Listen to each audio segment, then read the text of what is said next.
Thought Media Network is proud to present Cosmic Prayers, your weekly shift, Mondays at 11 Mountain Time, with your host, Laura Topper. The Cosmic Prayers, live from the UK. And now, here she is, Laura Topper. Hi and welcome again to the Cosmic Prayer. It's just so great to be here and to be transmitting all the way from the UK with our guest, our amazing guest that is joining the Cosmic Prayer broadcast today. Not in the UK, in the USA. So this is truly a global broadcast. If you're watching now or if you're joining later, then welcome here, wherever you are on this beautiful planet.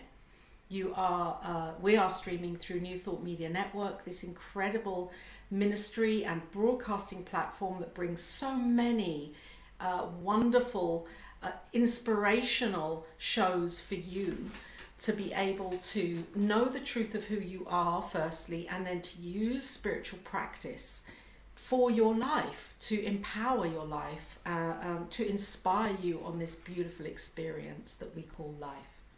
And so our guest today, of course, she is somebody that truly inspires me. That's why she's here. Reverend Dr. Ruth Miller, who came on to the Cosmic Prayer last year and really left an amazing kind of template of wisdom for me and for you, I know, if you saw her last year. And if not, this is another opportunity to really glean from this incredible woman who is a fantastic asset to New Thought as a teacher, an author, a speaker, and just a vessel, a source of wisdom and knowledge on New Thought and what New Thought has been through over the last 100 years. I know Dr. Miller has researched this and researched many of the New Thought teachers and speakers and is here to speak about them today. So welcome, Dr. Miller, to the Cosmic Prayer. Hi, good to be here. It's so great for you to say yes and to come back again and join. I know so much has happened for everybody on the planet over the last 12 months, and so it's wonderful for you to come back and refresh. Thank you, dear. Refresh us. Thank you. Yes. And so I wonder, as a kind of entry point here, I know you've written a book, I was just looking at your website, and you've written many books. In the last year you've written, haven't you? And the book that I'm really interested in is the Divine Feminine. Yes. The book about the Divine Feminine. And I'd love for you to share your inspiration for this book and what this book really means and the message of this book. All right. Well, it just came out a couple of weeks ago, and the title, this is actually the third edition of this book. This title of this edition is Madonna, Magdalene, and Beyond. Madonna, Magdalene, and Beyond. And the subtitle is Feminine Power Hidden in Empire Culture. How, why, and what's next? Oh, that is a juicy subtitle. So what we've done, or what I did, over the years, I had been very interested in the role of the Divine Feminine and the figurines that people had found all over Europe. And I had been very interested in the way that the Aryan language had affected what's called Indo-European languages all over the world. And I had noticed, I grew up in the inner city, so I was well aware of racial issues. And I had, as an anthropologist, I had observed that in every country that I could see things, it was very clear that the people in charge were light-skinned, and the most downtrodden were the darkest-skinned people present. And in fact, at the age of 18, before I'd ever studied anthropology, actually 17, I had this little theory that the minority that was most visible, most, largest numbers, was the most oppressed in any group. So, having grown up in Chicago, it was the African Americans. I went to high school in the San Francisco area, it was the Chinese. I went to college in New Mexico, it was the Indians, the American Indians. And so they were always described in the same language, the same terms, the same issues, the same, oh, don't go there because, right? So that was fascinating to me. And that's part of why I went into anthropology. Then I discovered that in many cultures, if they weren't urbanized cultures, if they were what we call traditional or indigenous or earth centered cultures, the men and women were equal but had different roles. Okay, this was the women's sphere, this was the men's sphere. And in decision making, men made their decisions and women made their decisions. But where it affected everyone, both groups had equal say. And in fact, the grandmothers could veto almost anything that everyone else had decided, which made sense if you think about life experience and all of that. So that awareness that there were cultural norms that were different from what we had been taught was huge for me. So those things have been accumulating all my life. And then while I was working in Southern Oregon, began to see more and more evidence of women beginning to move into a spiritual sphere that was different from anything that we had all grown up with. And I discovered Sherry Anderson's book, which is The Feminine Face of God, but it's actually how women have to redefine spirituality in order to have a spiritual life. And then Dan Brown's book, The Da Vinci Code, came out. And my students were all going, is this true? Is this true? Is this true? And I could not say how much of it was true based on the information that I had. So I went to France. And I went and I saw personally how deeply La Marie Madeleine, Mary Magdalene, was embedded in the southern France culture. How fully and deeply she contributed to the lives of people there. And it wasn't just the gypsies, which is what we hear about at the festival, but it was there are chapels to Mary Magdalene all over, France and Spain, and not far from them are chapels to John the Baptist, and that fits with what Dan Brown says, and that fits with, I began to study the Templars at a new level and found all kinds of things, and just, so I studied and studied and studied, and I went to Saint-Baume, which is said to be the place, at least for the French people, that Marie Magdalene had been spending her last decades. And I went to Maximin, which is the town where her relics are honored at this point. And I learned the history, and I said, this story has to be told. So I put all of that together. So what we have in this book, Madonna, Magdalene, and Beyond, is the introduction with me talking about Chartres Cathedral as being the overview. You walk into Chartres and you get the overview. And then talking about how it is that the Caucasians moved out of the Caucasus Mountains and took over and imposed new values and new ways of being every 200 years in waves. And in the appendix, I detail every 200 years for the history of humanity, all the way from about 6000 BC to about George W. Bush. We've done it every 200 years. And so then I showed how the empires were formed. And then I talk about the history of the Israelites, the Hebrew people, from that perspective. Okay? So Abram was a Caucasian out of Ur, and Sarai, his half sister, who was also his wife, and whose name meant princess, had 300 soldiers as they're traveling across the country. And, Yes. right. And then it happened that they're in Egypt at the time when Hittites, Caucasians, are running Egypt. And so I weave that whole story together. I talk about the quote Venus figurines, and if you look at them from the perspective of an adult female, a mature female, you recognize these are not oddly shaped women. These are middle aged women of various weights. Yes. They are grandmothers. They Yes. are matriarchs in that sense. Yes. Now, there are no matriarchal cultures anywhere. No matriarchs. I don't care. There's this video that says this Tibetan group are matriarchal, but if you look, women are in charge in their sphere, men are in charge in their sphere, and women's sphere is home. And in their home, they're in charge, but they're not in charge of the village. That is not a matriarchy. It's matrilineal and matrilocal and matrifocal, but not matriarchal. Does that Oh make my sense? word. Yes. Yes. Good. Yes.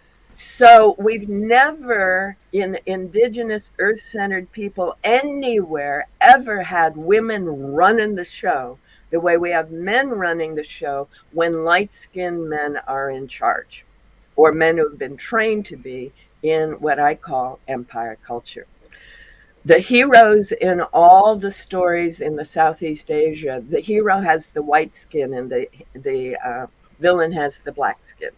The hero wears the white hat, the villain wears the black hat. It goes on and on and on throughout the world. And what has happened is the empire culture has a value of acquisition, accumulation, and control.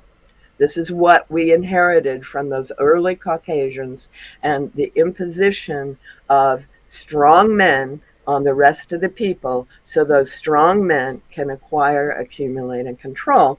Right. Well, in order for the rest of the people to recognize this strong man's in charge, there's one leftover little bit of the indigenous culture that needs to be acknowledged. And that is during the time when we were transitioning from hunter-gathering into village cultures, which lasted for thousands of years. This is not just a little tiny temporary time. And there are still cultures, river gardening cultures, still on the planet today that started 20,000 years ago, 12,000 years ago, 8,000 years ago. I mean, they've been around.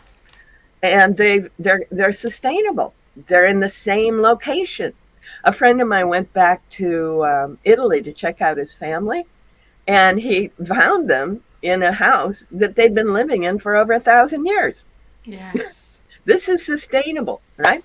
So all of this is woven into my research, and in order for the new guy to come in and be in charge, he has to connect with the divine feminine, the woman who has been selected by the village for her wisdom and her intuition has to be paired with him. It's called the sacred marriage, the hieros gamos, which Dan Brown sort of Yes. talks about a little bit in the Da Vinci Code. The hieros gamos. Now, Carl Jung tells us the hieros gamos happens inside us. It's our Yes. own inner masculine and feminine coming together. And this is true. But in the village, it is represented as the goddess in her maiden form, and then her mother form, and then her grandmother form, right? And the man, the strong man who protects the maiden, who joins with the mother and produces offspring in the sacred marriage, and then protects the grandmother, right? And then the grandmother, this is one of the things that I enjoy. In the Old Testament, we learned that if you wanted something from Solomon, you didn't go directly to Solomon, you went to his mother, Bathsheba, because she had the power. And that was typical in those cultures at that time. In Egypt, we see that the pharaoh is only pharaoh if it's both male and female. And I can go on and on and on, but those are some of the examples. So we have to have the sacred marriage for the man to be the one who is the anointed one, the son of the sun, the king of kings, I think you see where I'm going. The Yes. Kairos Gamos had to happen for the man that we know of as Jesus to be Yes. honored as the Messiah or the Christ. So there's a story, there's this marvelous author, Margaret Starbird, who talks about the woman with the alabaster jar. And she points out that we first meet Mary Magdalene after a woman anoints Jesus in a tradition that has been thousands of years before Jesus was ever around. She comes in with her jar of special ointments and anoints him on his head and on his feet. And this is part of how he is the anointed one, and he can now Okay. function as the King of Kings. And this is all prior to his, entry into Jerusalem. So the book is So all this about took all the this stuff. so this was the woman anointing him and giving a permission, if you like, Right. for him Yes. to it more like a rite of passage for him. Exactly. Well, it's a coronation. Have you seen the coronation? What does the Yeah. archbishop do? He anoints her. Yeah. Yes. Yeah, we have a video of the archbishop anointing Elizabeth to become queen. And if we look at other coronations, we'll see the same thing. So it's very similar. So the inspiration was all of this stuff all coming together, and the book has pulled it all together. And then it goes on to say that her name in English is Mary, in Greek is Mariam, and in Hebrew is Miriam. And in the Old Testament, there is one Miriam, period. That's And this is Moses's right Moses. on. Yeah. Moses' Moses' sister. sister. Yeah. Right. And she's the one who makes it possible for him to be trained and grow up in the princely household of the Pharaoh, which at That's that right. time I believe was a Hittite Pharaoh, and that it was later that he was dealing with the Egyptians who had taken it back. So we can talk about that later. But Miriam then leads the dances, the celebrations Yes. when we get. But then she's kicked out because he chooses to marry a Cushite instead of her. He should have married her in that tradition. All right. But he So marries a are you Cushite. saying that there is a link between Mary and Miriam? Yeah. She goes on underground and she trains all the head women of all the tribes. And you can see that in little bits in the Old Testament. And then they name a well after her when she dies. Yes. And then in the Old Testament, in the book of Ruth, which I happen to know rather well, for some reason, I can't imagine why. When Naomi comes back, her husband has died. She comes back to Bethlehem and she says, "Okay, call me no more Naomi. I am Mara now." Well, Mara is one letter short of Miriam. Yeah. MRM is the Miriam and MR is Mara. And she became the head woman, and her chosen daughter, Ruth, marries the head man. And now she is the mother in law of the head couple. And Jesus is a descendant of all that. Thank you so much for bringing Oh my that up. gosh, thank you, Diego, for bringing this up. This is just like, I need this book. I'm going to order this book because it's so needed what you have created here, Thank you. and what I love is that you've pulled in spirituality, anthropology, history, metaphysics. I mean, the whole lot. It feels like you've just woven it together so beautifully, and Yay! I'm very excited. I'm Thank very you. excited because we need more of this. We need more education on women and the matriarch, and where we are right now in our society, in our culture, what's happening, and how we on the past to be confident in many ways as well. Hmm. Well, part of one of my careers was as a futurist. One of my careers was as a futurist. So one of the things I'm really interested in is what kind of future are we creating? Okay, that the present is Yes. kind of a mess. What are we Yeah. creating? And the reason the present is a mess is because the system of strong, light-skinned men running the world is dying. Yeah. It's it's Yes, that's right. dissolving around us. And I think we have to look at the past to find what worked for thousands of years to be able to create what can work for thousands of years to come. And that's part of why this book is here. And then I wrote another book that I call Home, which is my I saw notion of that what a sustainable cultural could look like, a sustainable culture could look like. in the So, future now. yeah, yeah, Yeah. starting now, Yeah. right? So, This is and I've been just very so happy because, beautiful. thank you. It's so, I mean, I love watching um, historical programs and documentaries, and I love watching programs about how England was even, you know, 1 or 200 years ago, and the role of Hmm. women, and how women have just, well, I mean, we've been medicalized for thousands and thousands, and we're still being Right. medicalized now, by the way, I believe. Oh, absolutely. Yeah. One of my when I was one of the publishing companies I've worked with published a book by a woman whose mother had been tossed into the insane asylums because she was basically in postpartum Menopause. depression.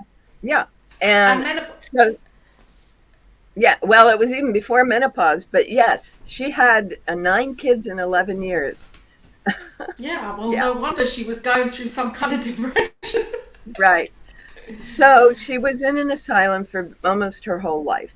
Yeah. And so I was asked to do an analysis of how of the history of that. And one of the things that I did was there are a number of feminist therapists who have said Yeah. that this is what the system is designed to do. But I looked at what is called the Diagnostic Statistical Manual, right? Yeah. And it's, the definition of a quote neurotic and the description of a woman almost exactly parallel. Yes. So, by definition, in our psychotherapeutics, Yeah. a woman is already not sane. Yeah. This is a problem. This is a problem, and this is a problem that we need to. There needs to be a change here in in the diagnosis of medical definitions, the understanding of medical definitions, and the Hmm. reinterpretation.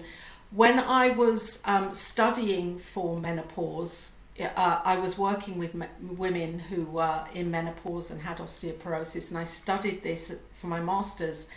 And what came through for me was that women have just been placated. We've just been placated, but it goes back, obviously, centuries, thousands, millennia. It goes back so many years. But we've Yes, just been placated and told what to do and how to be and how to behave. yes. And what I love about what you do is because you're bringing in the new thought perspective here as well, Thank and you. how women like Emma Curtis Hopkins and Mary Baker Eddy, in their way, made that change for Yes, women because they were yes. both feminists, weren't they? They were both in the Right. feminist movement, They both, knowing that a hundred odd years ago we couldn't vote. right. When they were born was right after the convention, the Women's Convention in New York, that Right. Elizabeth Cady Stanton and Susan B. Anthony organized. And I like it that Emily Cady is probably a cousin of Elizabeth Cady Stanton. So she's Okay. another New Thought teacher. But one of the things that conference did, that women's conference did, was say there are some things that women can do to earn money in a culture that, up till that time, it wasn't possible for women to have an income. Right. And healing professions were on that list, the gentler ones, not surgery, because that was, saws and hammers and things, but water therapies, homeopathy, etc. So when Mary Baker was widowed as Mary Baker Glover, she trained as a homeopath. And she married an itinerant dentist, and she and her husband would go around town to town to town. They'd spend 3 weeks to a couple of months in a town, and they would treat people for various things. But one of the things Mary Baker Glover said, as she went on, she became Mary Baker Patterson. That was her dentist. And then they divorced when she healed herself, having studied with Parker's Quimby. Parker's Quimby. She studied, and he showed her how to heal herself. And then she hurt herself again right after he had passed on. And so she was able to take what she had learned from him and hole up in a boarding house and heal herself again. And that's the beginning of Science and Health with Key to the Scriptures and the beginning of her training. Well, at that point, she divorced from Patterson. Yeah. She was known as Mrs. Glover again in Lynn, Massachusetts, and she was doing remarkable work. It's in the newspapers, what she was doing. It's also in the newspapers when she was teaching Quimby's method as Dr. Patterson. And then she ran her first class in Lynn, Massachusetts. This is now 1875. And so at that point, Asa Eddy takes her class, and he says, this is really important. I will take you to Boston, and we will launch a school, the Metaphysical College.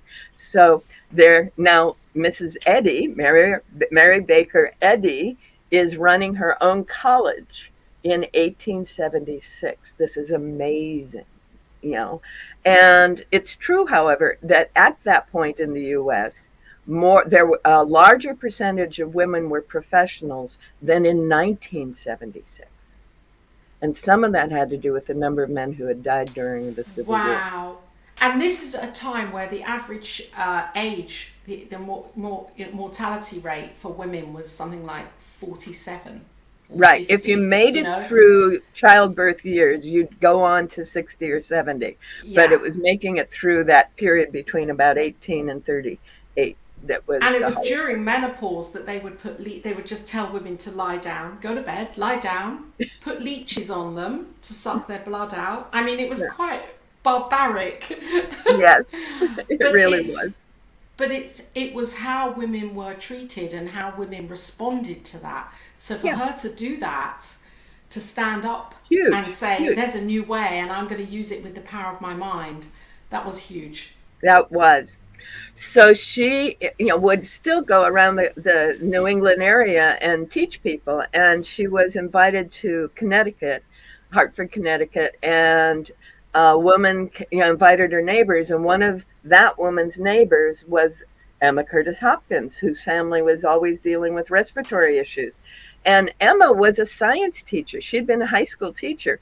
Because right after the Civil War, there weren't teachers, right? So any bright girl was encouraged to become a teacher, and she was very bright, and she loved to study. So she was a teacher, only when she married, she wasn't allowed to teach anymore. So she was home with her kids, and her son, and being pretty bored, but studying. And she attended tea, listened to Mrs. Eddy, and said, no way, this is not scientific, this can't possibly be real. But about a month later, her family got really, really, really sick. And the neighbor came over after the doctors had not been able to do anything. The neighbor came over and turned that whole thing around. In 24 hours, they were all fine. So immediately, Emma wrote a letter to Mrs. Eddy saying, I need to know what you're talking about here. Can I study with you? And she informs Mrs. Eddy that her husband has student loans they're still paying off, so she can't afford to pay her in advance, but she would happily pay her from her proceedings as a practitioner on the other side of the training. Oh my God. Yes. So student loans in the 1870s and 80s, they're not a new problem. So she commutes between Connecticut and Boston for months, and she does the training. She completes it in December of 1883. And then for 1884 and 1885, she's continuing to commute. She becomes the editor of Mrs. Eddy's journal, which is not the Christian Science Monitor, not the newspaper. It's the internal journal, the newsletter to students, the newsletter to practitioners. And Emma is the editor. and which is all well and good. And she's commuting, and she's being a practitioner, and she's learning, and she's listening, and she's sharing, and she's writing, and all of that. And then in September of '85, she made a huge mistake. The same Mrs. Eddy who had the strength to go out and do this had begun to realize it was her way or no way. And Emma wrote in September of 1885, "Of the great mystical writers, Mrs. Eddy shines the brightest." Whoops. There can't be other writers. There can only be Mrs. Eddy. In October, she was out. Emma was out.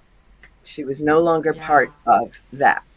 By February of '86, she's been invited and has moved to Chicago to edit a journal there.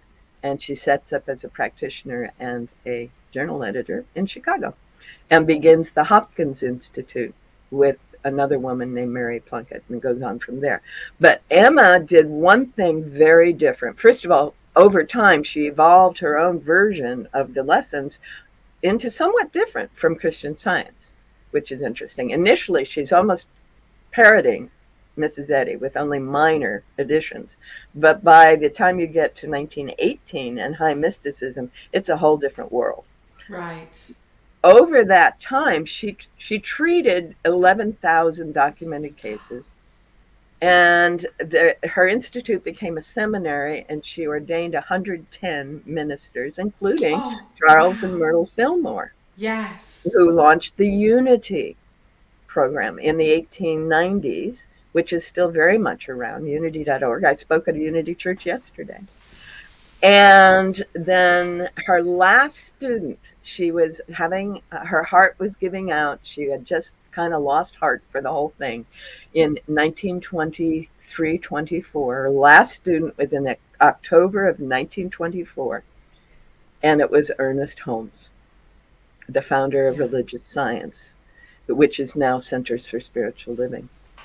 And so he came, he wanted to interview her. He interviewed everybody. He had been trained in Boston in 1915-16 as an elocutionist and had studied with the Christian Scientists while he was there. But his brother was a congregational minister who took Ernest with him to California, to Venice, California, Southern California, and they were active in the LA area. They even set up a rest home, a cure home in Long Beach. At one point, they were very active. So I won't get into Ernest Holmes too much. But to stay with the women, by the time Emma was in Chicago, she was realizing that this was not only a healing process. This was a way for women to be able to be independent.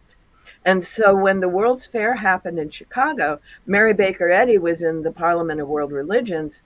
Emma Hopkins was in the Women's Pavilion, offering this as a tool for women to be healed to heal others. Oh my gosh, this just all clicking. You know when something just click, click, click. Right. So this was really her way of using New Thought as a feminist tool. You got it. No, she would never have allowed herself to be called a feminist. No, but I mean, that was to the degree that she could. Exactly. She was using New Thought to change the way that that women were perceived in the world. Right, and that women perceive themselves. Yes. Because, that the line that turned Myrtle Fillmore's life around, that is from Emma's teaching, is, "I am a child of God, therefore I cannot and do not inherit illness." Yes. That's a huge thing. So what Myrtle did is she went back into the Bible and pulled out all the healing messages instead of all the condemning messages that she'd grown up with. Right. And she started reading and studying all those healing messages, and that's how Unity got started. Okay. This is just... we could go in so many tangents here. I'm going to stick to this one thing now. Okay.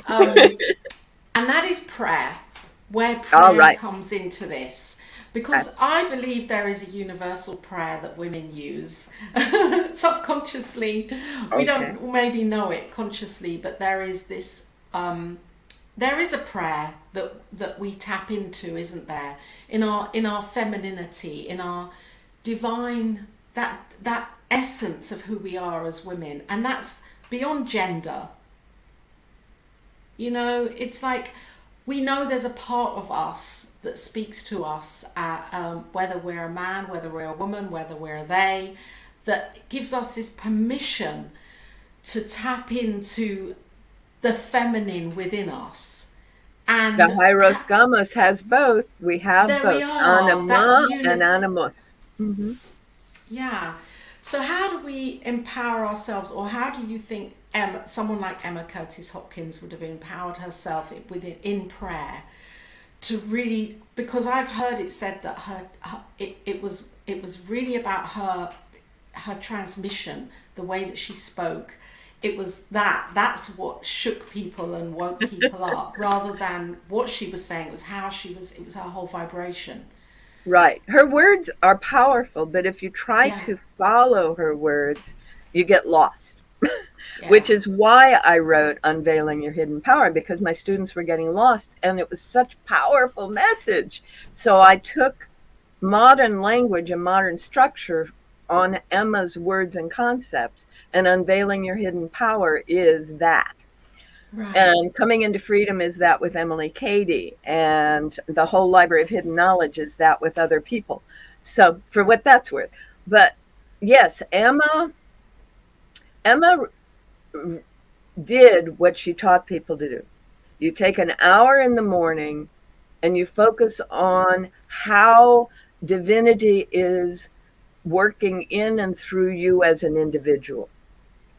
And you take an hour in the early afternoon and you spend that time focusing on how divinity is working in the world around you, how Okay. that power is working. Oh, Yeah. thank you. That's very kind. Thank you, So, Diego. yeah.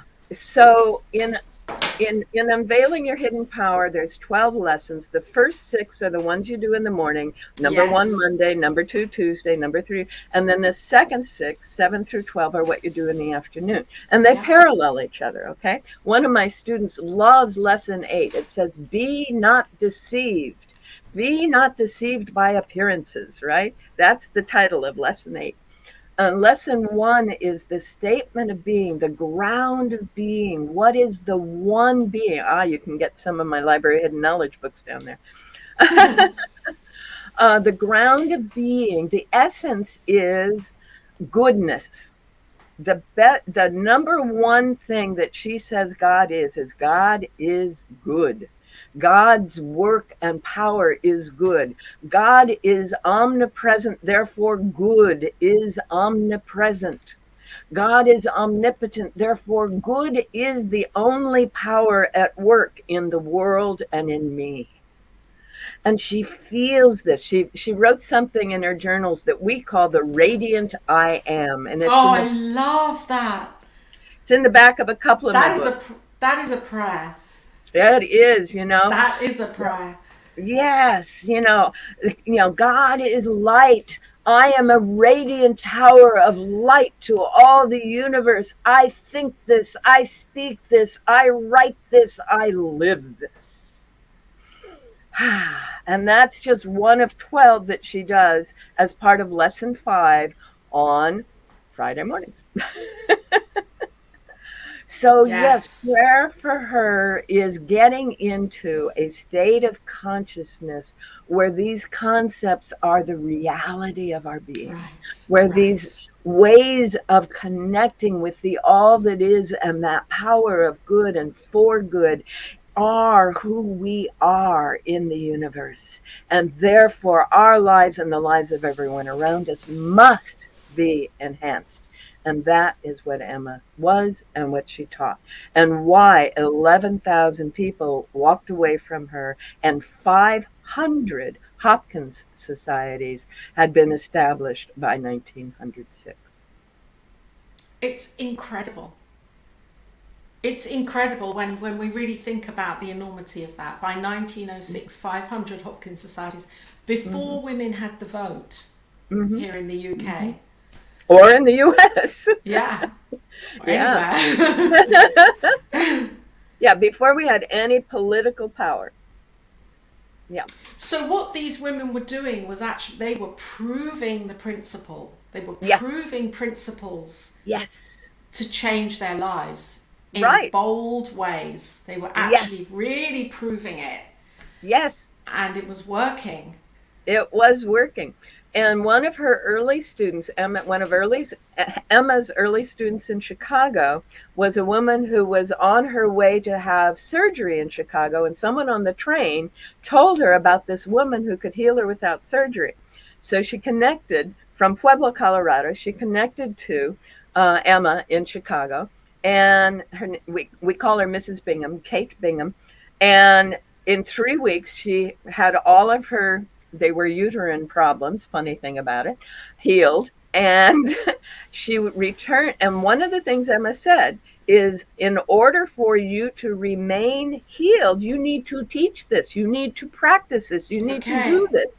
So she returns to Pueblo, Colorado, and she starts gathering in people so she can start teaching this, right? Yes. And she met Nona Brooks's sister, didn't she? Well, it was more than that. The whole family. The whole family. Yes. There were 3 sisters, Alethea, Fanny, and Nona, who actually sat in on Mrs. Bingham's classes. But Nona, at that time, was 18, and she had cancer of the throat. She was starving to death because of this tumor. And so everyone's going, well, maybe this will help Nona. You never know, right? The doctors have given up on her. Maybe we can do something. And so they go to Mrs. Bingham's class, and the first lesson is what I said. It's that grounded being. God is good. God is working as good. Well, what Emma taught people is fill your heart and mind and words with these words. Repeat them over and over again. Well, these are young, good girls, right? And so they're going home. They're doing their chores. They're feeding the chicken. They're making the food. They're making the beds. They're cleaning the house. God is good. Good is omnipresent. My good is here now. Over and over and over again for a week. So they go back for lesson 2. Well, lesson 2 is, okay, you've said that. Now all this other garbage is coming up. All these negative thoughts are coming up, right? So there is no sickness. Oh my goodness, there is no sickness. Well, in God's good, how can there be sickness, right? There is no intelligence in matter. Matter is just inert stuff, on and on and on. Lesson 2. Emma changed that one later, but at that point, that's what she was teaching. And so, they repeat both lesson 1 and lesson 2 all day, every day for 2 weeks. They go into lesson 3 with Mrs. Bingham, Fanny and Alethea and Nona. And they're in the buckboard, right, headed into class. And Nona is, barely able to hold her body up. It's been so long since she could take any sustenance. And she's sitting in the class. And all of a sudden, she's listening to Mrs. Bingham say, in lesson 3, we're learning our statements of faith, our affirmations, what is really true. I live and move and have my being in God the good. And at that point, Nona experiences the room just turning into the light. All there is light. It's almost blinding light. And in that light, she becomes aware of a presence saying, what do you wish, my child? And she says, I'd like to be well. It is so. And she walks out of that class and she's going, I'm healed, I'm healed. And her sisters go, great, keep doing your affirmations. And it really wasn't until she sat down and ate a whole meal at dinner that they got it. It was a spontaneous healing there and then. And Nona became a hugely popular and famous healer. She went off to normal school and trained as a teacher and taught in classes. But in the school year, she taught, elementary school. But during the summer, they would arrange for her to just meet with patients and heal them.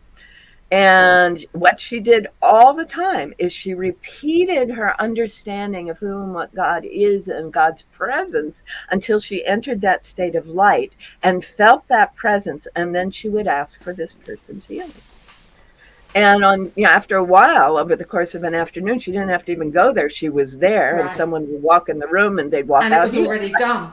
Right. So would you say that that was kind of the equivalent of being in that place where we're in a spiritual mind treatment, where we build our convictions? So she was basically continually in a treatment, which is what I try and be in all the time, to be in that place. Ideally, that's where we all are all the time. That would be heaven.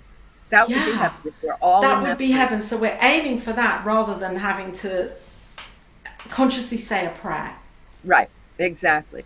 We're aiming to be in that state as much of our day and life as possible. And that's why Emma has us spend an hour in the morning and an hour in the middle of the day doing that. And then in the evening, she says, write your gratitude. She was the one who said, write your gratitudes in the evening.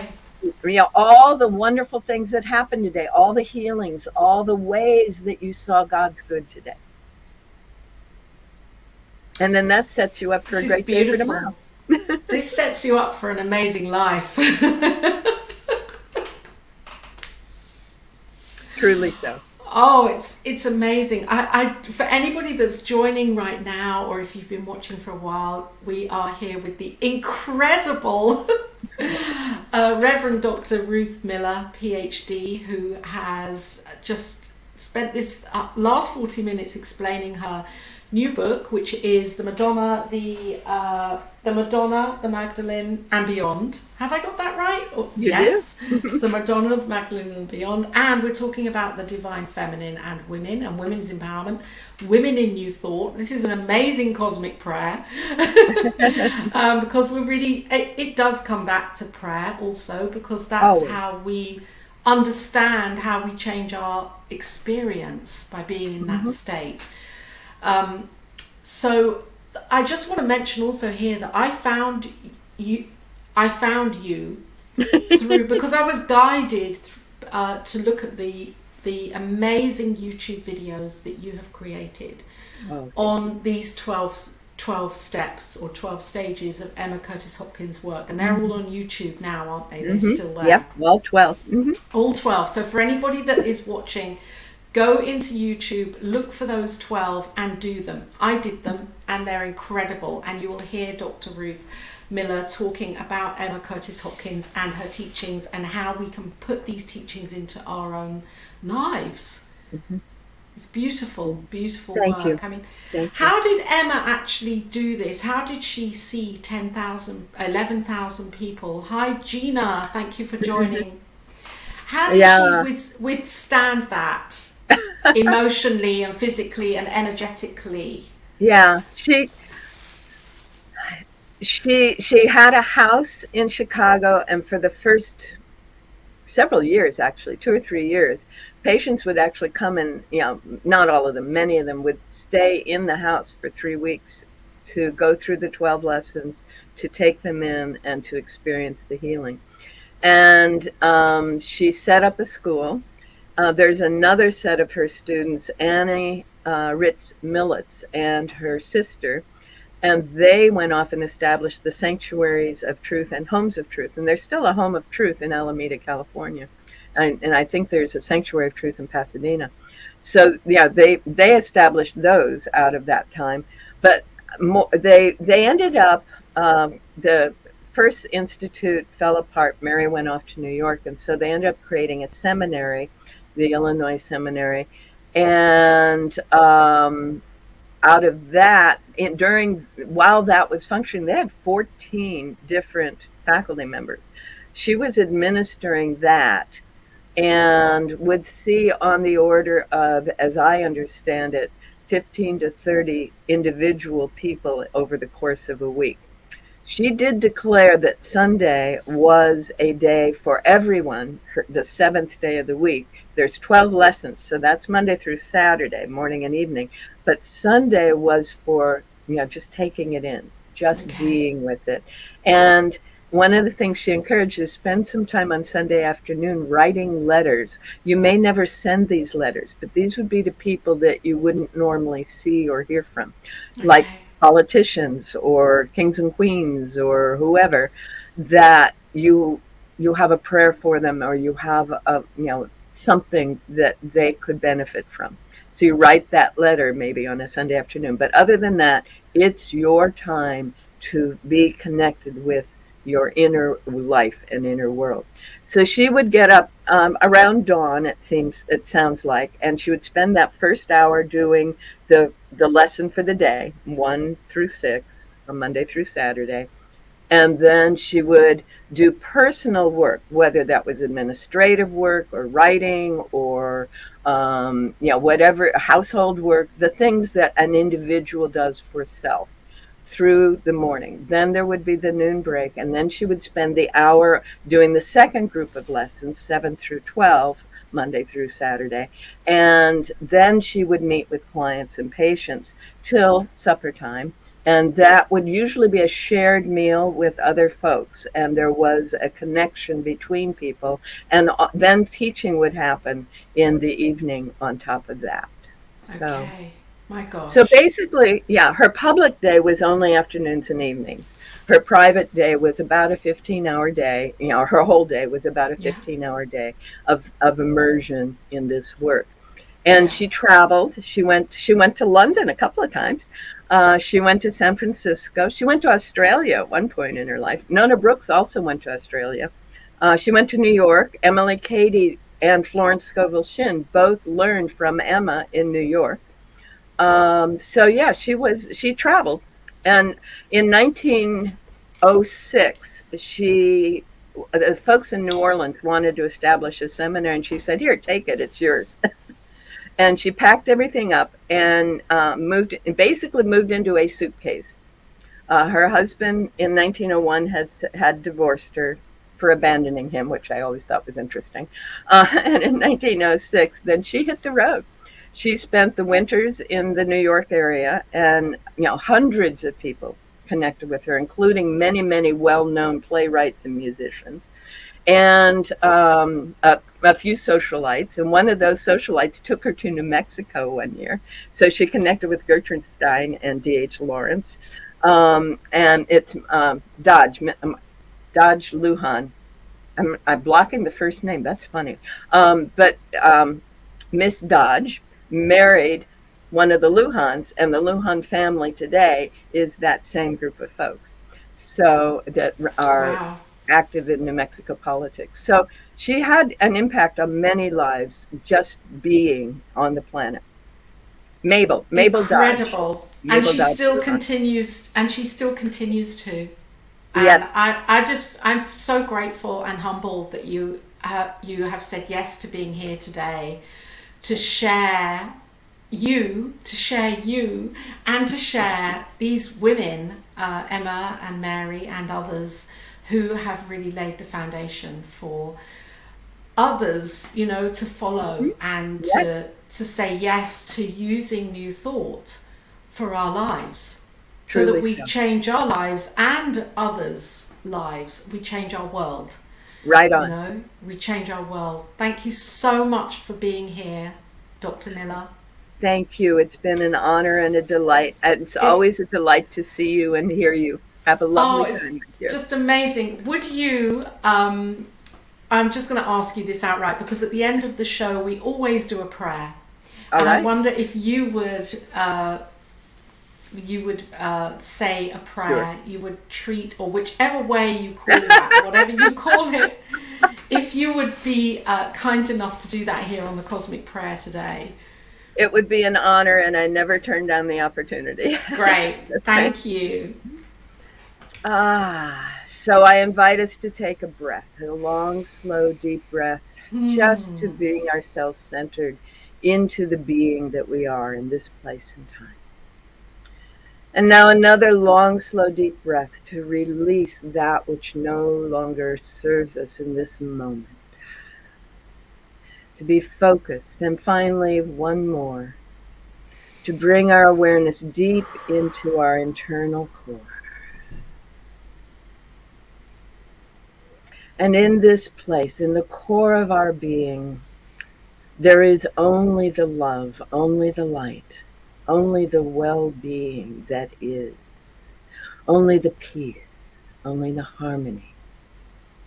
In the core of our being, all is well. And we become aware that we are breathing. And our breath is bringing more of that omnipotent, omnipresent good into our being. And the core of our being accepts what it is and accepts more of that simply in our breathing. The good that is enters in, and as we breathe out, it moves through the body, touching every cell of our body. So every ligament, every organ, every part of this body is brought into greater health and well-being with every breath. And so we breathe. And knowing this truth, we feel the life and the love that is our good in and through every aspect of this body, this being that we are here and now. And we realize that as this good is moving through every cell, it is also moving every thought in our mind, every memory, every dream, wish, or hope is being brought into greater light, greater love, greater good, greater balance. Well-being in all its forms. In our body, in our mind, in the whole system of mind and body. Alignment with the good that is everywhere, with the good that is moving in our being and in our world now as we speak. We feel this in every aspect of being. We allow this to be our true and normal nature. The good. And as we allow this awareness of the good to be our essence and our norm, we realize that with every breath and every word and every action, we are moving that good into the world around us.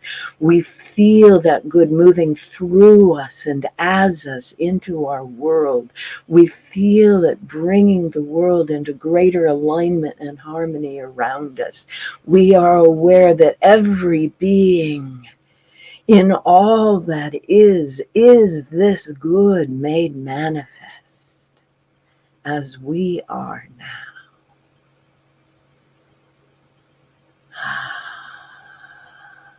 Every breath, every thought, every word is radiating light and love into the world. And if there is any being or situation that enters into our awareness now that does not feel like harmony, in this moment we breathe that light and that love into that being or situation, that it may know the harmony that is our good. Well-being, life, love, peace, and deep, deep joy and satisfaction. Our fulfillment is here and now. And we feel a deep well of gratitude rising up as we're aware of this, that this is our nature. This is what the universe is. This is our life. Oh, what a great gift of joy and peace and love. Here and now and always, in all ways. So we breathe again, resting in this knowledge, in this knowing, in this being that is the truth of all being, always. For so it truly is. And so I say, Amen. Thank you for listening to Cosmic Prayer, your weekly shift with Laura Topper on the New Thought Media Network. If you've enjoyed this programming, please tell a friend and join us again next week for Cosmic Prayer, your weekly shift with Laura Topper.